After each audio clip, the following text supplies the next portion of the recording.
With every story, let's just start from the beginning. And as far as tell us your journey from where you started in swimming.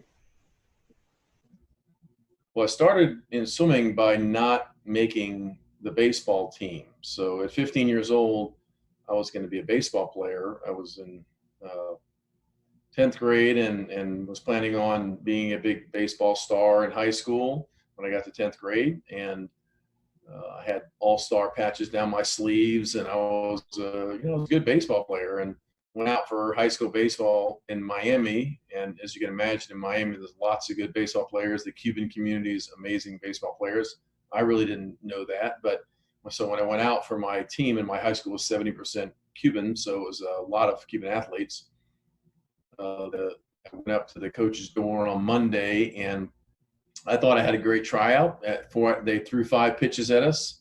So in baseball, you can imagine this if you did this in swimming equivalent, where you grew up, developed, played with passion your whole life from the time you're a little tiny kid, 7, 8 years old in baseball till you're 15. Then you go out for the high school team. The tryout was 5 pitches thrown to you. That was the whole tryout. And you try to hit all 5 pitches. I thought I hit 4 out of the 5 line shots out to the outfield. So I thought, okay, that's good. And then they time you to first base. That was the entire tryout. So, and Wow. then that determined if you're going to get to continue in this sport, because there's no little league for 10th graders. So my baseball career ended when my name wasn't on the list of the coaches on the coach's door on Monday. So that was it. So at 15 years old, I didn't have a sport literally, and I wasn't a swimmer at the time. I was only a baseball player, football player, and I wasn't doing any other sports. But during that time, my whole life, from Miami, Florida, and my dad's father was a commercial fisherman. So we grew up on weekends going out into the ocean, really to go get food. We were, I won't say we were a poor family, but we were definitely lower sort of middle income. My dad was a firefighter.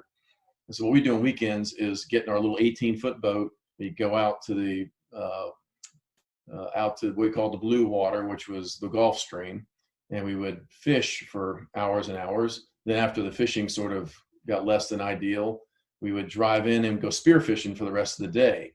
And so we would bring home often a boat load full of food, called fish. And during lobster season, we'd try to get lobster as well. And Dad was really good at knowing where to go, because his father was a commercial fisherman. This is before GPSs, so you'd line up a hotel with a buoy, let's say, and that's how you'd figure out where you would go to, look for fish or a particular reef, let's say. So that's how I grew up. I grew up on weekends. We would go diving, and from that, and how it relates to swimming is that I learned water that way. I didn't learn water by swimming laps. I learned water by spending my weekends, going down 30 feet, chasing a grouper that goes under the rock, and then trying to get the grouper out while I'm still holding my breath. And it's a very sort of natural way to learn how to swim. I did swim as probably a 7, 8, 9-year old in a little summer league, sort of a summer league type team. In fact, the coach is Bob Carl. He's still alive, still coaching in Miami, and he still remembers all those days very fondly. But that was it. Other than that, went out for swimming in 10th grade, and in 10th grade, in my very first race and my very first meet, I did the 100 freestyle, and I went 123 in the 100-yard freestyle as a 10th grader. So not exactly a time that if I was up in your neck of the woods, you'd be saying, "Hey, you need to come on my team right now because you're 123 in the 100-yard freestyle." So but I fortunately, the team was just almost purely a high school team, so they gave everybody a chance. And by my junior year, I broke a minute in the 100-yard freestyle, and then by my senior year, I got down to a 58 in the 100 backstroke, and then I did this thing that I wouldn't do my first 2 years. It's called shaving down. So my senior in high school is the first time I ever shaved down, and I dropped from 505 to 450 in the 500 freestyle at the state meet. And that gave me a chance to go to junior college, Indian River Community College, where I was coached by Dick Wells and then Jim Montrella. And Jim Montrella, I would say, to some degree, set my trajectory. Jim and Bev were very highly influential on me, and they're down in Mission Viejo now, and they're just amazing people. He was an Olympic coach. We were real fortunate to have him in Indian River. And then he sort of set it up to where by the time I finished at Indian River, I was recruited by Richard Quick, who had just replaced Eddie Reese at Texas. Or excuse me, Eddie Reese went to Texas, and Richard Quick became the new coach at Auburn.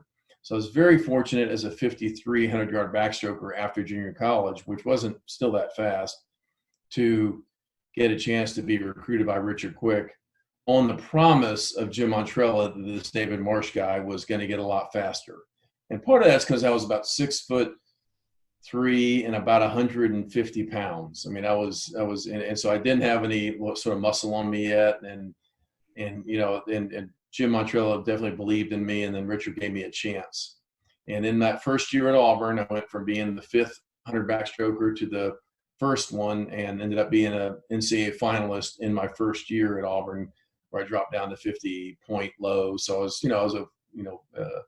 competed at pretty high level from then on. And so that's my background in swimming, which I think is important for young kids especially to hear that story, because it is possible that there'll be a window of time where you'll sort of snap into the sport. And because swimming is, has this unnatural aspect to it, where if you're a swimmer, it's not like running or other sports like that, where swimming is something you have to get a feel for the water, understanding of the water, and then figure out how to use that to gain propulsion and then be competitive. So I was already competitive because I was a football player and a baseball player, so I had the competitive thing down well, but I didn't have the skills of swimming, but I gained them really fast because I had a background in spending time in the water.